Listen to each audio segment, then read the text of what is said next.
আসসালামু আলাইকুম প্রিয় অষ্টম শ্রেণীর শিক্ষার্থীবৃন্দ, আশা করি সবাই ভালো আছো। অনুশীলনী 2.1 নতুন ক্লাসে তোমাদের সবাইকে স্বাগত। আমরা আজকে এই অধ্যায়ের সর্বশেষ সৃজনশীল অর্থাৎ 3 নম্বর সৃজনশীলটি করব। তো চলো শুরু করা যাক। আমাদের উদ্দীপকে যেটা বলছে সেটা হচ্ছে একটি ঘড়ি বিক্রয় করে উৎপাদনকারী 25%, পাইকারি বিক্রেতা 20% এবং খুচরা বিক্রেতা 15% লাভ করে। ঘড়িটির খুচরা বিক্রয় মূল্য 690 টাকা। এই ধরনের অঙ্ক কিন্তু আমরা যখন মূল অঙ্ক শেষ করেছি এই অধ্যায়ে তখন কিন্তু করেছি। ওকে, আমাদের কতে কি বলছে? 20% হার মুনাফায় 690 টাকার 5 বছরের সরল মুনাফা নির্ণয়। ওকে, উদ্দীপক থেকে অনেক কিছু বোঝার আছে, সেটা আমরা যখন খ নম্বর করব তখন আলোচনা করব। জাস্ট ক নম্বরটা কিন্তু উদ্দীপকের সাথে সম্পর্কিত না। ক নম্বরে কি বলছে দেখো, 20% হার মুনাফায় 690 টাকার 5 বছরের সরল মুনাফা নির্ণয় করো। তাহলে সরল মুনাফার যে সূত্র সেটা দিয়ে আমরা করতে পারি, অথবা যদি আমরা চাই যে না সূত্র ধরে করব না, আমরা ঐকিক নিয়মে করব, সেটাও করতে পারি। ওকে, তবে এই ক্ষেত্রে যেহেতু আর এর মান তার মানে মুনাফার হার দেওয়া আছে, তারপরে মূলধন তার মানে আসল যে টাকাটা পি এর মান দেওয়া আছে, এবং নাম্বার অফ ইয়ার বা বছর এন এর মানটা দেওয়া আছে, শুধু আয়ের মানটা বের করতে হবে। তাহলে কিন্তু সূত্র ধরে করলে কয়েক লাইনে হয়ে যাবে, তাই না? আমি বলবো সূত্র ধরে করতে। আমি দুইটা নিয়মই তোমাদের দেখাই দিব, তোমাদের যেটা ভালো লাগে সেটা করবা। তাহলে আমরা কতে লিখতে পারি যে আমরা যদি সূত্র ধরে করি তাহলে লিখবো কি, আমরা জানি সরল মুনাফার ক্ষেত্রে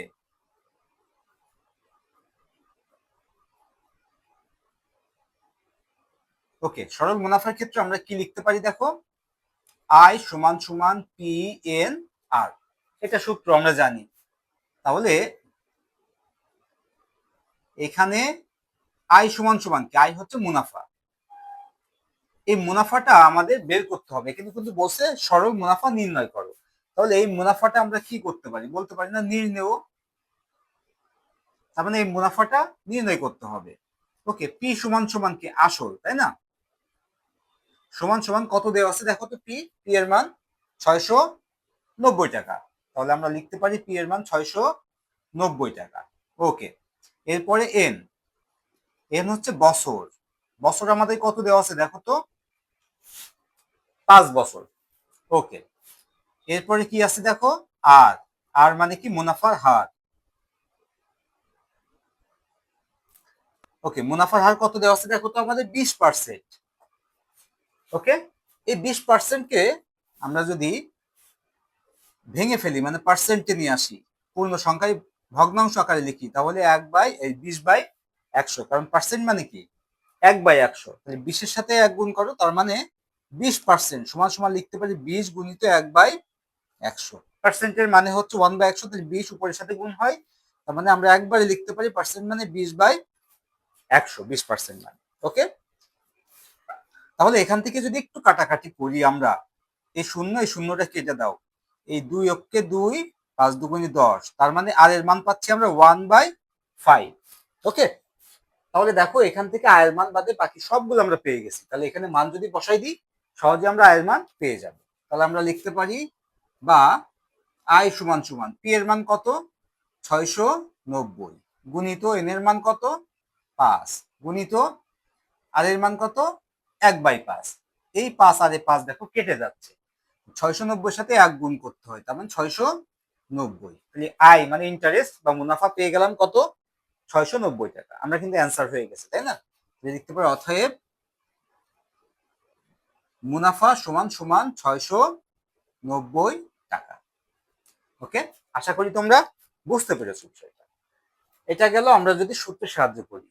আর যদি আমরা ঐকিক নিয়মে করতে যাই তখন আমরা কি লিখবো, আমাদের কি দেওয়া আছে দেখো, 20% হার মুনাফায়, তার মানে 100 টাকায় 1 বছরের মুনাফা 20 টাকা। তাহলে এটা আমরা লিখতে পারি যে 100 টাকায়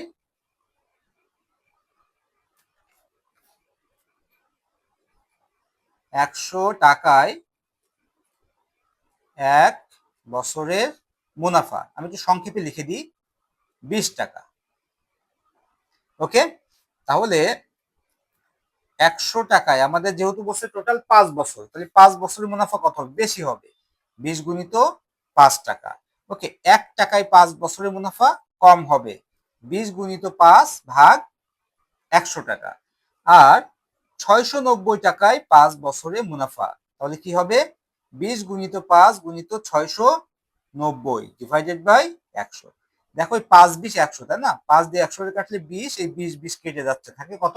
690। এই যে সে 690 টাকা। ওকে, এখন দুইটা নিয়মই তোমরা শিখলা, তোমাদের যেটা ভালো লাগবে তোমরা সেটাই করতে পারো। তবে এই ধরনের অঙ্ক যদি তোমার মনে হয় যে সবগুলো ডাটা দেওয়া আছে, একটা ডাটা বের করতে হবে, সেখানে এই সরল মুনাফার সূত্র ব্যবহার করাটাই বেস্ট। ওকে, আশা করি তোমরা এটা বুঝতে পেরেছো। এই অঙ্কটাই ধরো এমসিকিউতে যদি আসতো, ধরো এমসিকিউতে আসছে অঙ্কটা, এমসিকিউতে বলছে কি 20% মুনাফায় 690 টাকায় 5 বছরের সরল মুনাফা কত হবে? 4টা অপশন দেওয়া আছে, কিভাবে বের করবা? দেখো, শর্ট একটা টেকনিক তোমাদের এখান থেকে দেখাই দিই। 5 বছরে 1 বছরের মুনাফার হার কত? 20%, তাই না? যেহেতু সরল মুনাফা, সরল মুনাফা মানে কি একই হারে বাড়বে এবং একই টাকার উপরে। তার মানে প্রথমে এই যে 690 টাকা রাখছো, প্রতি বছরে এই 690 টাকার উপরে 20% করে বাড়বে, টোটাল 5 বছরে, তাই না? তাহলে এই পার্সেন্টে যদি বছর দিয়ে গুণ করি, তাহলে 5 20 100, তাহলে 100% হবে, তাই না? 690 টাকার 100% মানে কি 690 টাকা। তাহলে দেখো, এই যে সে 690 টাকা, 690 টাকার 5 বছর মুনাফা হবে 690 টাকা। কনসেপ্ট আশা করি বুঝতে পেরেছো। এই 5 বছর দিয়ে তুমি যদি মুনাফার হারে গুণ করো, তাহলে 5 20 কত? 100, 100%। 690 টাকায় 5 বছরে টোটাল 100% মুনাফা হবে। 690 টাকার 100% মানে কি 690 টাকা। এই যে সেই মুনাফা 690 টাকা। এটা হচ্ছে যদি এমসিকিউতে আসে, তখন তুমি এইভাবে মুখে মুখে অ্যান্সারটা করে ফেলতে পারবা। ওকে, এখন তোমাদের একটু কাজ দিয়ে দিই। সেটা হচ্ছে ধরো এখানে যদি 12% বলতো, 12% মুনাফায় 690 টাকায় 5 বছরে কত হতো? তাহলে তোমরা যেই নিয়মটা বললাম, এই নিয়মে তোমরা দেখো অঙ্কটা হয় কিনা। ঠিক আছে, অবশ্যই কমেন্ট করে জানাবো। ওকে, তারপরে আমরা এবার খ নম্বরটি দেখি। খ নম্বরটি আমাদের বলছে ঘড়িটির পাইকারি বিক্রেতার ক্রয় মূল্য কত? এই ধরনের অঙ্ক কিন্তু মানে যেভাবে ওরা দেশে ঠিক ভাঙতে ভাঙতে উল্টা দিকে যেতে হবে। কিভাবে? ধরো আমি একটা পণ্য আমি উৎপাদন করি, এই মার্কারটা আমি উৎপাদন করি, এই মার্কারটার দাম ধরো 100 টাকা। মানে উৎপাদন করতে এর পিছনে খরচ হয়েছে, এই প্লাস্টিক কিনছি, এখানে সিল মারছি, এই যে লেখালেখি, কালি দিছি, নিট কিনছি, ভিতরে একটা তুলি আছে, তাই না? সব মিলায় ধরো আমি উৎপাদন করছি 100 টাকা দিয়ে। এখন 100 টাকা দিয়ে আমি উৎপাদন খরচ 100 টাকা, এখন 100 টাকায় বিক্রি করলে তোমার লাভ হবে না। আমি ধরে নিছি যে আমি প্রতিটা মার্কারে 25% করে লাভ করব। এই যে আমি উৎপাদনকারী, 25% লাভ করব। তাহলে 100 টাকা দিয়ে আমি এটা তৈরি করছি, তাহলে এটা বিক্রি করবো কত টাকায় বলো তো? 100 যোগ 100 এর 25%, তাই না? তার মানে 100 টাকা হচ্ছে আমার উৎপাদন খরচ, এর সাথে লাভ কত? লাভ এই যে উৎপাদন খরচ তার 25%, তাহলে 100 এর 25%, তাহলে 100 এর 25% মানে কিন্তু 25 টাকা। পার্সেন্ট মানে 100 তে 25, মানে 100 এর 25% না লিখে আমরা ডাইরেক্ট এখানে 25 টাকা লিখে দিই। এই যে 25 টাকা আমি লাভ যোগ করলাম, তাহলে 125 টাকায় আমি বিক্রি করলাম। উৎপাদনকারী 100 টাকা দিয়ে যদি কোনো পণ্য উৎপাদন করে, সেটা 125 টাকায় বিক্রি করলো 25% লাভে। কার কাছে বিক্রি করলো সে? উৎপাদনকারীর কাছ থেকে কেনবে কে? পাইকার। মানে এখানে যদি আমরা রিলেশনটা দেখি, উৎপাদনকারী, এরপরে পাইকার, এরপরে খুচরা ব্যবসায়ী। ওকে, এরপরে কে থাকবে? ক্রেতা অথবা ভোক্তা। ওকে, আশা করি এই কনসেপ্টটা তোমরা বুঝছো। এটা তো সবাই বোঝার কথা যে কিভাবে এই পণ্যের চেইনটা আসলে এই পণ্য উৎপাদনকারীর কাছ থেকে আমরা কিভাবে আমাদের হাতে আসে, মাধ্যম কিন্তু এগুলো আছে। ওকে, তাহলে উৎপাদনকারী 100 টাকা দিয়ে পণ্য উৎপাদন করে 25% লাভে 125 টাকায় বিক্রি করছে। তাহলে এ যখন বিক্রি করবে, কার কাছে বিক্রি করবে বলতো? পাইকারের কাছে। তাহলে এর বিক্রয় মূল্য কার? এই উৎপাদনকারী বিক্রয় মূল্য। আর পাইকারির কি হবে বলতো? তার মানে উৎপাদনকারী যেই টাকায় বিক্রি করতেছে, পাইকারি বিক্রেতা সেই টাকায় কিনতেছে পাইকার। তাহলে উৎপাদনকারীর বিক্রয় মূল্য আর পাইকারের ক্রয় মূল্য সমান। এটা আশা করি বুঝতে পেরেছো। তাহলে 125 টাকা পাইকারির কি ক্রয় মূল্য, মানে উৎপাদনকারী বিক্রয় মূল্য ছিল 125 টাকা, পাইকারের ক্রয় মূল্য হচ্ছে 125 টাকা। এবার পাইকার করবে কি দেখো তো, পাইকার করছে কি 20% লাভে আবার বিক্রি করছে। পাইকার 125 টাকাতে কিনছে, এবার 20% লাভ, তাহলে 125 এর 20%, তার মানে 20/100।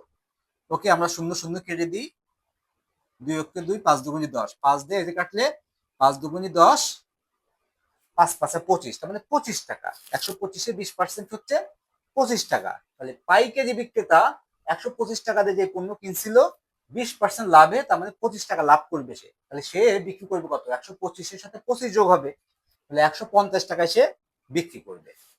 তাহলে এ যখন বিক্রি করছে, কার কাছে বিক্রি করছে, খুচরা বিক্রেতার কাছে বিক্রি করছে। তাহলে পাইকারের বিক্রয় মূল্য কত, 150 টাকা। এই 150 টাকা আবার খুচরা বিক্রেতার কি বলতো, ক্রয় মূল্য, মানে এই যে দামে বিক্রি করতেছে সেই দামে কিনতেছে। আমরা লিখতে পারি খুচরা ব্যবসায়ীর ক্রয় মূল্য 150 টাকা। ওকে, আশা করি এই কনসেপ্টটাও তোমরা বুঝতে পেরেছো। এখন দেখো, খুচরা ব্যবসায়ী 150 টাকা দিয়ে কিনে নিয়েছে, খুচরা ব্যবসায়ী আবার কি করবে, 15% লাভ করবে, করে বিক্রি করবে। তাহলে 150-এর 15% কত হয় দেখি, 150-এর 15%, তখন 15/100। এই শূন্য এই শূন্য কেটে দাও, 5 দিয়ে যদি কাটি 3 5 15, 5 দুগুণি 10, 15 3 15 45, 45-এর 2 দিয়ে ভাগ করো, তাই না? তাহলে 45-এ যদি 2 দিয়ে ভাগ করি তাহলে 27, 22 দুগুণি 44, তার মানে 22.5, তার মানে 22.5 টাকা। তাহলে 150-এর সাথে তুমি 22.5 যোগ করো, তাহলে কত হচ্ছে, 150 যোগ 22.5, তাহলে কত হচ্ছে, 150 আর 22.5 হচ্ছে 172.5 টাকা, তাই না? তাহলে খুচরা ব্যবসায়ী 150 টাকা দিয়ে কিনছিল 15% লাভে, তার মানে সে 22.5 টাকা লাভ করবে। তাহলে 150-এর সাথে এই টাকা যোগ করে সে 172.5 টাকায় বিক্রি করবে পণ্যটি। এই যে খুচরা ব্যবসায়ী বিক্রি করবে, কিনবে কে, ভোক্তা। তাহলে খুচরা ব্যবসায়ী বিক্রয় মূল্য আর ভোক্তার বা ক্রেতার ক্রয় মূল্য আবার সমান। তাহলে আশা করি এই যে এতক্ষণ আলোচনা করলাম, যে এই যে চেইনটা, এই চেইনটা তোমরা বুঝতে পেরেছো। এখন আমাদের কি দেওয়া আছে দেখো তো, খুচরা বিক্রয় মূল্য 690 টাকা, তার মানে এই খুচরা ব্যবসায়ীর বিক্রয় মূল্য 690 টাকা, এটা আমাদের দেওয়া আছে। ওকে, এখন আমাদের কি বলছে দেখো, ঘড়িটির পাইকারি বিক্রেতার ক্রয় মূল্য কত। পাইকারি বিক্রেতার ক্রয় মূল্য চাইছে, তার মানে উৎপাদনকারীর বিক্রয় মূল্য সমান। তাহলে দেখো আমাদের এটা দেওয়া আছে, প্রথম কাজ কি, প্রথম কাজ হচ্ছে এটা তো খুচরা ব্যবসায়ীর বিক্রয় মূল্য, খুচরা ব্যবসায়ীর বিক্রয় মূল্য থেকে যদি আমরা লাভ কেটে দিই তাহলে কি পাবো দেখো তো, খুচরা ব্যবসায়ীর ক্রয় মূল্য কি বলছে, আবার বলি, খুচরা ব্যবসায়ীর বিক্রয় মূল্য দেওয়া আছে, এই বিক্রয় মূল্য থেকে আমরা যদি খুচরা ব্যবসায়ী যে লাভটা করতে হয় লাভটা বাদ দিয়ে দিই, তাহলে কি হবে, খুচরা ব্যবসায়ীর ক্রয় মূল্য পাবো আমরা। খুচরা ব্যবসায়ীর ক্রয় মূল্য মানে পাইকারি ব্যবসায়ীর বিক্রয় মূল্য।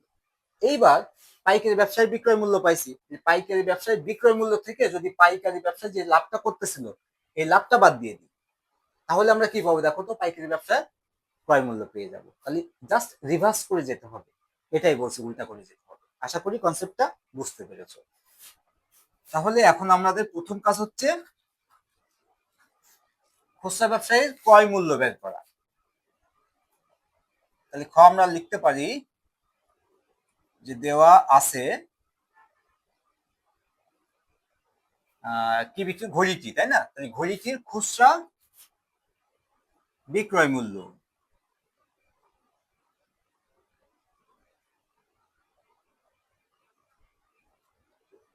কত দেওয়া আছে, 690 টাকা। ওকে, তাহলে এবার খুচরা ক্রয় মূল্য বের করতে হবে। ক্রয় মূল্য বের করলে আমার কি বাদ দিতে হবে, লাভের টাকাটা বাদ দিতে হবে। লাভ করছিল কত টাকা দেখো তো, সে খুচরা বিক্রেতা 15%, তার মানে আমরা বলতে পারি না যে 15% লাভে যদি ক্রয় মূল্য 100 টাকা হয় তাহলে বিক্রয় মূল্য কত হবে, 115 টাকা।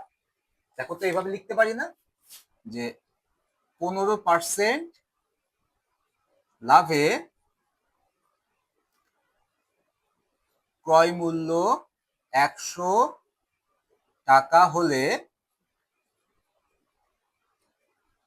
বিক্রয় মূল্য 115 টাকা। এই যে 100 টাকায় 15 টাকা লাভ, তাহলে 100 টাকা দিয়ে কিনছি, 15 টাকা যোগ করো বিক্রয়ের সময়, তাহলে 115 টাকা বিক্রয় মূল্য। ওকে, এখন এই যে 690 টাকা, এটা কি মূল্য দেওয়া আছে? বিক্রয় মূল্য। তাহলে বিক্রয় মূল্য থেকে ক্রয় মূল্য বের করতে হবে। তাহলে আমরা এটা উল্টা করে যদি লিখি যে বিক্রয় মূল্য 115 টাকা হলে ক্রয় মূল্য কত? 100 টাকা। বিক্রয় মূল্য 1 টাকা হলে কত ক্রয় মূল্য? আর বিক্রয় মূল্য 690 টাকা হলে ক্রয় মূল্য কত? তাহলে আমরা লিখতে পারি উল্টায়ে যে বিক্রয় মূল্য 115 টাকা হলে ক্রয় মূল্য 100 টাকা। ওকে, আর যদি বিক্রয় মূল্য 1 টাকা হয় তখন ক্রয় মূল্য কত হবে? 100 ডিভাইডেড বাই 115 টাকা। আর বিক্রয় মূল্য যদি 690 টাকা হয় তখন ক্রয় মূল্য কত হবে? তাহলে 100 গুণিত 690 ডিভাইডেড বাই 115 টাকা। ওকে, এই 690 কে যদি 115 দিয়ে ভাগ করি তাহলে 6 বার যাবে সে, তাহলে 6 115 সমান সমান 690। তাহলে 115 দিয়ে আমরা 690 কে কেটে ফেললাম, থাকলো 6। 6 এর সাথে 100 গুণ করো, কত পেলাম? 600 টাকা। এই 600 টাকা কি? যদি কোনো পণ্যের বিক্রয় মূল্য 690 টাকা হয় তার ক্রয় মূল্য 600 টাকা। 690 টাকা কি ছিল? খুচরা বিক্রেতার বিক্রয় মূল্য। খুচরা বিক্রেতার ক্রয় মূল্য কত পেলাম আমরা? 600 টাকা। তো আমরা লিখতে পারি যে খুচরা বিক্রেতার ক্রয় মূল্য সমান সমান 600 টাকা। ওকে, আশা করি এই পর্যন্ত তোমরা সবাই ক্লিয়ার। এখন দেখো আমাদের বলছে যে খুচরা বিক্রেতার ক্রয় মূল্য যেটা, পাইকারি বিক্রেতার বিক্রয় মূল্য সেটা। তো আমরা লিখতে পারি না যে খুচরা বিক্রেতার, ওকে এই লাইনে আমরা লিখে দিই যে অতএব খুচরা বিক্রেতার ক্রয় মূল্য সমান পাইকারি বিক্রেতার বিক্রয় মূল্য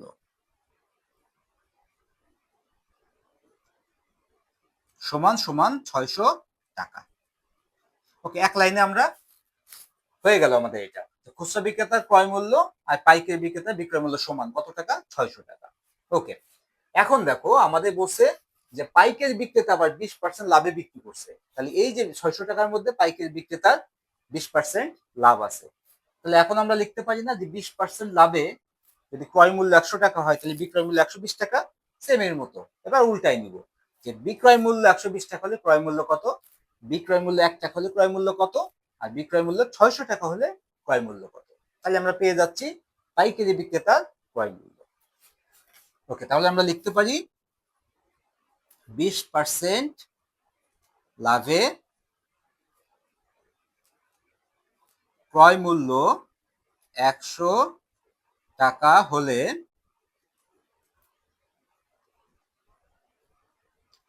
বিক্রয় মূল্য 120 টাকা। ওকে, তাহলে এবার উল্টায় লিখি যে বিক্রয় মূল্য 120 টাকা হলে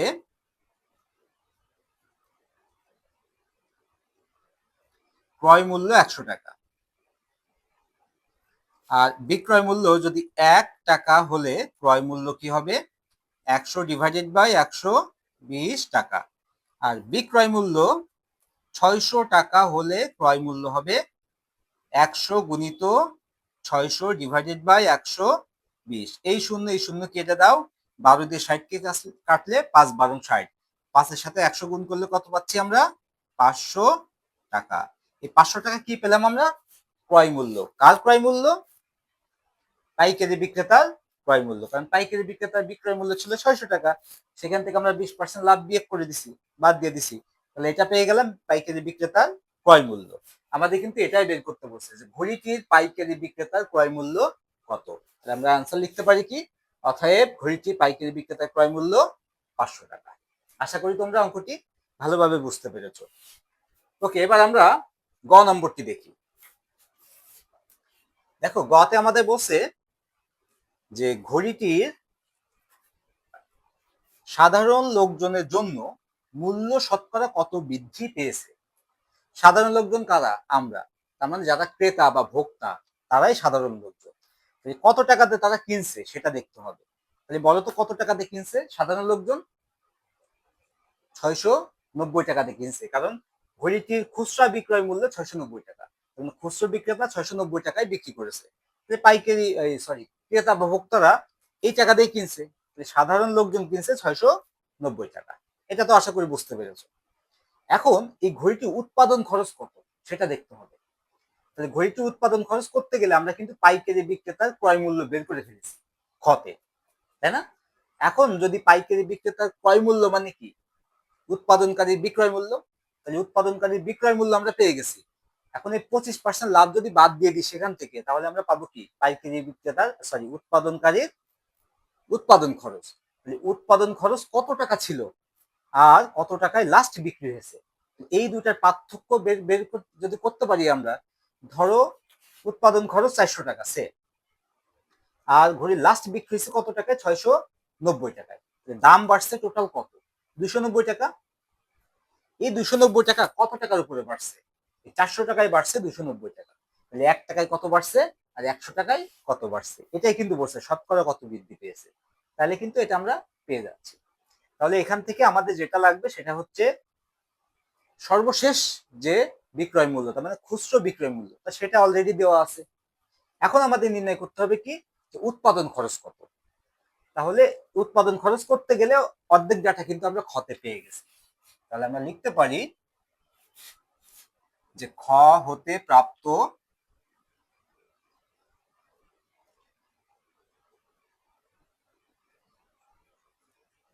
পাইকারি বিক্রেতার ক্রয় মূল্য কত টাকা বলো তো? পাইছি 500 টাকা পাইকারি বিক্রেতার ক্রয় মূল্য। এখন আমরা লিখতে পারি না যে পাইকারি বিক্রেতার ক্রয় মূল্য সমান সমান উৎপাদনকারীর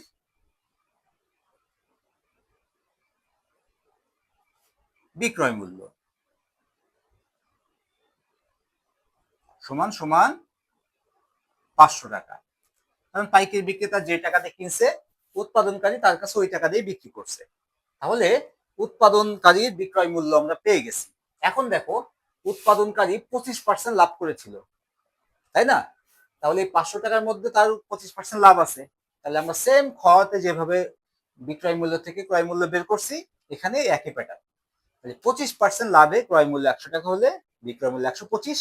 এবার জাস্ট উল্টাই দিব, বিক্রয় মূল্য 125 হলে ক্রয় মূল্য কত, বিক্রয় মূল্য 1 টাকা হলে ক্রয় মূল্য কত, আর বিক্রয় মূল্য 500 টাকা হলে ক্রয় মূল্য কত। লিখতে পারি 25% লাভে ক্রয় মূল্য 100 টাকা হলে বিক্রয় মূল্য 125 টাকা, তাই না? 25% যেহেতু লাভ। তাহলে এখন উল্টাই যদি আমরা দিই, তাহলে লিখতে পারি যে বিক্রয় মূল্য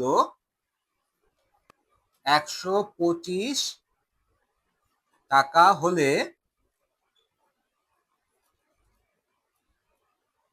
ক্রয় মূল্য কত হবে? 100 টাকা। ওকে, আর বিক্রয় মূল্য যদি 1 টাকা হয় তখন আমাদের ক্রয় মূল্য কত হবে? 100/125 টাকা।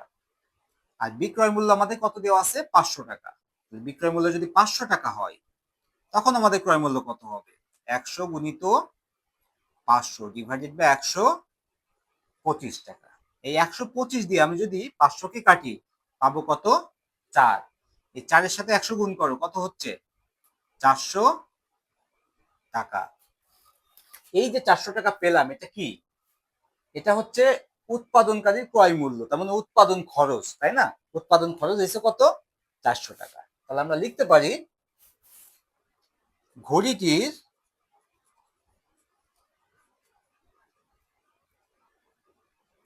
উৎপাদন খরচ 400 টাকা। অতএব দেখো 400 টাকা উৎপাদন খরচ, আর সাধারণ লোকজন ঘড়িটি কিনতেছে কত টাকায়? খুচরা মূল্য 690 টাকা দিয়ে। তাহলে লিখতে পারি না, অতএব সাধারণ লোকজনের জন্য মূল্য বৃদ্ধি পায় বা ঘড়িটির মূল্য বৃদ্ধি পায়, তাই না? তাহলে সাধারণ লোকজনের জন্য, অথবা আমরা লিখতে পারি সংক্ষেপে,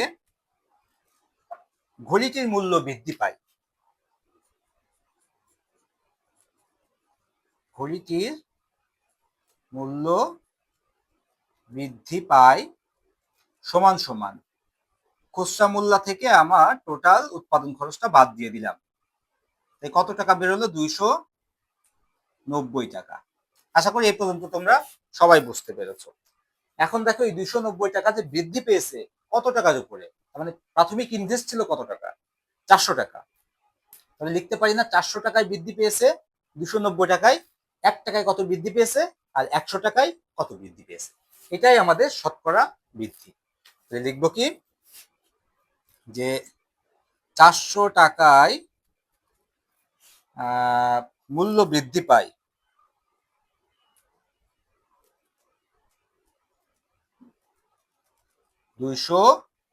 টাকা। তাহলে 1 টাকায় মূল্য বৃদ্ধি পায় 290/400, আর 100 টাকায় মূল্য বৃদ্ধি পায়, এটাকে যদি আমি এখানে দেখাই, 290 গুণিত 100 কত? 400। এই শূন্য এই শূন্য এই শূন্য এই শূন্য কেটে দাও, 4 দিয়ে 290 কে ভাগ করতে হবে।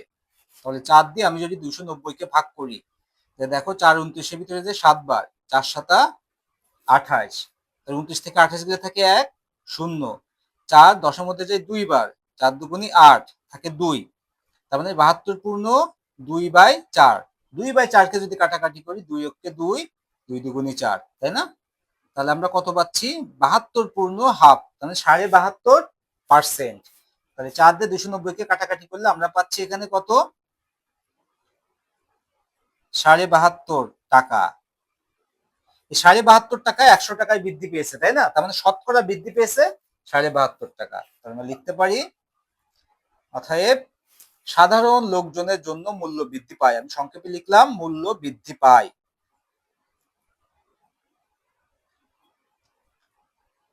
72.5%। ওকে, আশা করি তোমরা অঙ্কটি বুঝতে পেরেছো। ওকে, আজকে আমাদের আলোচনা এই পর্যন্তই, এবং এর মাধ্যমেই কিন্তু আমরা এই অধ্যায় থেকে সৃজনশীলের আলোচনা শেষ করেছি। এই অঙ্কটি সম্ভবত দিনাজপুর বোর্ড 2019-এ এসেছিল। তো বোর্ডের অঙ্ক সলভ করলাম মানে তোমরা বুঝতেই পারতেছো বোর্ডে কি ধরনের অঙ্ক আসে।